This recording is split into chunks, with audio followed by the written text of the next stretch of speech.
हमारे साथ सीनियर तज्ज़ियाकार अदनान आदिल साहब मौजूद हैं। वेलकम टू सुनो पाकिस्तान। अदनान साहब कैसे हैं आप? मैं बिल्कुल ठीक हूँ। अदनान साहब, इलेक्शन की गहमा गहमी चल रही है, क्या समझते हैं कौन सी पार्टी जो है वो इस वक्त इंतखाबी मंशूर जो है मजबूती से लेकर चल रही है?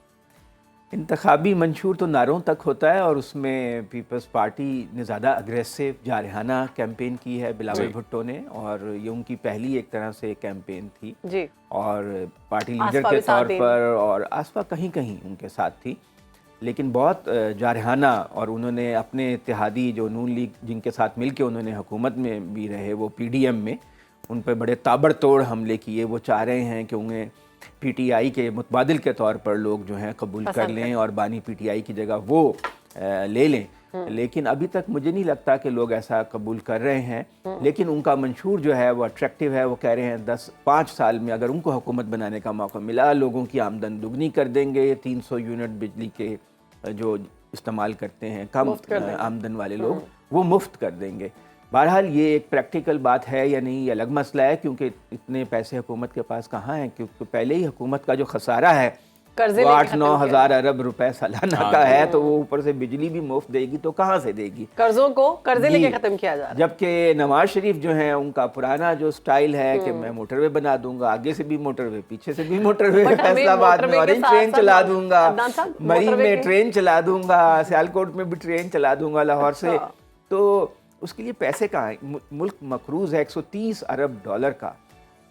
तो लोगों को सोचना चाहिए कि ये जो नारेबाजी कर रहे हैं लोग, जो वादे कर रहे हैं, ये प्रैक्टिकल कितने हैं। अदनान साहब, जो गुज़िश्ता इंतखाबात हुए पाकिस्तान की तारीख में, वो ट्रेंड जहन में रखते हुए जो इंतखाबात होने जा रहे हैं 8 फरवरी को, क्या लगता है कौन सी जमात अब तक आपको लग रहा है जो अपनी सपोर्ट को अपने वोट बैंक में कन्वर्ट कर पाएगी on the day of election? देखिए, अभी गैलप का सर्वे आया है, उसमें उन्होंने कुछ अच्छी बातें नहीं हैं। 70% पाकिस्तानी जो उन्होंने सर्वे किया, जिनको इंटरव्यू किया, वो ये समझते हैं कि मुल्क की मईशत ख़राबी की तरफ जा रही है, और 70% ये समझते हैं कि इलेक्शन जो है वो मुनसिफाना नहीं हो। तो लोगों की अक्सरियत का जो एतमाद है वो बहुत कम है ये जो भी कुछ हो रहा है, क्योंकि जो सबसे बड़ी पार्टी है PTI, उसको तो आपने मैदान से निकाल दिया है, एक तरफा सा है। पूरी सरकारी मशीनरी की सपोर्ट जो है पंजाब में ख़ास तौर से वो नून लीग के साथ है या IPP के साथ है। तो पीपल्स पार्टी जो है वो तो ठीक है, नून लीग पे हमले कर रही है, लेकिन उनके लिए इतनी मुश्किलात नहीं है। असल मुश्किलात तो हैं PTI के लिए, क्योंकि उनका निशान नहीं है, बहसियत पार्टी वो नहीं है, एक तरफा सा प्रोसेस है। तो अब देखना होगा कि लोग क्या इस सूरत हाल में बददिल होकर घर बैठ जाते हैं, जैसे आप उनको तरगीब दे रहे थे कि वोट डालने के लिए आइए। क्योंकि अगर टर्न आउट ज़्यादा होता है, 60-70% होता है, तो फिर नतीजा कुछ भी हो सकता है, हम उसको प्रिडिक्ट नहीं कर सकते। लेकिन ये कि PTI की मकबूलियत अभी भी कायम है। तमाम तर उनको जो सज़ाएं हुई हैं बानी PTI को 4 केसेस में, उसके बावजूद उनकी मकबूलियत कम नहीं हो सकी। PTI जो है, अगर उनको बल्ले का निशान मिल जाता तो वो सुई पी कर जाते। तो सिंपैथी वोट्स जो हैं वो मिल सकते हैं इस सिचुएशन? बिल्कुल मिलेंगे, सिंपैथी वोट भी मिलेंगे। अब देखना होगा कि वोटिंग के दिन कितने लोग बाहर निकलते हैं। अगर लोग ज़्यादा बाहर निकले, वोटिंग फेयर हुई, बोगस वोटिंग ना हुई, तो ऐसे रिजल्ट आ सकते हैं जो लोगों को हैरान। तो यानी आपका कहना है कि जरूर वोटिंग के लिए बाहर निकले और वोट डालें, फैसला आपके हाथ में। बिल्कुल, कौम के मुकद्दर का फैसला, हर वोटर है मिल्लत के मुकद्दर का सितारा। हर वोटर जो है वो उसका वोट करोड़ों रुपए की मालियत के बराबर। साहब, अभी इल्जामात कितने सच्चे हैं जो नून लीग लगा रही है पीपल्स पार्टी पे कि ये वोट खरीद रहे हैं, और बिलावल लगा रहे हैं नून लीग पे कि ये लोग प्री पोल धांधली के बारे में भी तो वीडियोस आ रही है ना मंसर? दोनों के सच्चे हैं।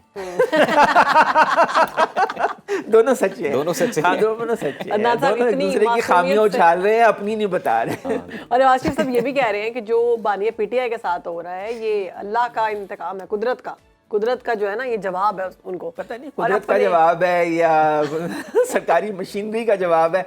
असल में 9 मई के जो एहतजाज हुआ ना, उससे PTI को बहुत नुकसान हुआ। वो रियासत से क्लैश में आ गई, और जो उनके साथ हुआ है उसको कह रहे हैं इंतकामी कार्रवाई।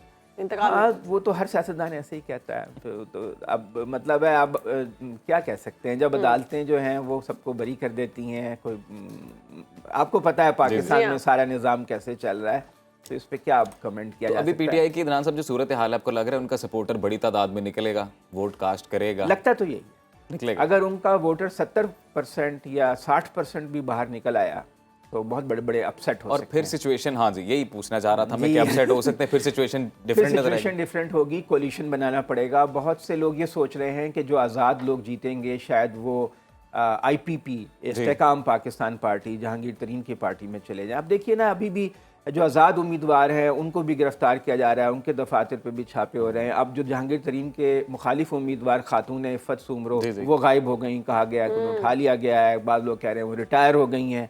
तो अभी भी दबाव का सिलसिला जारी है। ख्याल था कि PTI बानी PTI माइनस हो जाएंगे, PTI रहेगी, लेकिन PTI भी माइनस कर दी गई।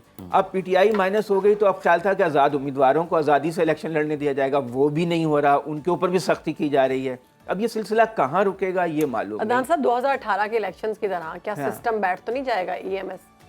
हाँ, कुछ पता नहीं, तो कभी भी कोई चीज़ बैठ सकती है। आरओज की जानिब से तो कह दिया गया है, आरओज की जानिब से कहा गया है। हम भी तो थक कर बैठ जाते हैं ना, सिस्टम भी थक कर बैठ जाता है। इस्तेहकाम देख रहे हैं आप आते हुए पाकिस्तान? अल्लाह करे, ख्वाहिश तो यही है कि इस्तेहकाम आ जाए ताकि मईशत जो है आगे बढ़ सके, क्योंकि अभी अजीब अजीब पेशन गोइयाँ आ रही हैं माहिरीन मईशत की कि मार्च में शायद डॉलर और महंगा हो सकता है, क्योंकि फिर IMF से हमें कर्ज लेना पड़ेगा। पाकिस्तान 130 अरब डॉलर का मकरूज है, हमें कर्जे वापस करने के लिए भी कर्जे लेने पड़ते हैं।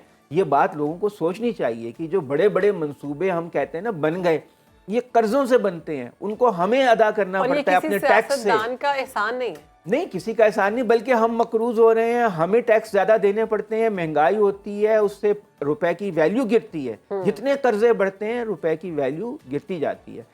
तो लोगों को सोचना चाहिए कि हकीकत पसंदाना बात आने वाली हुकूमत के लिए सबसे बड़ा चैलेंज मुआशी चैलेंज है। मुआशी चैलेंज और इस्तेहकाम। सही। और अल्लाह करे इस्तेहकाम आ जाए और ये लोग आपस में मिल बैठकर कोई रूल्स ऑफ द गेम तय कर लें और एक दूसरे के साथ नरमी करें। अगर PTI की हुकूमत में भी थोड़ी नरमी की जाती तो हालात इतने ख़राब ना होते।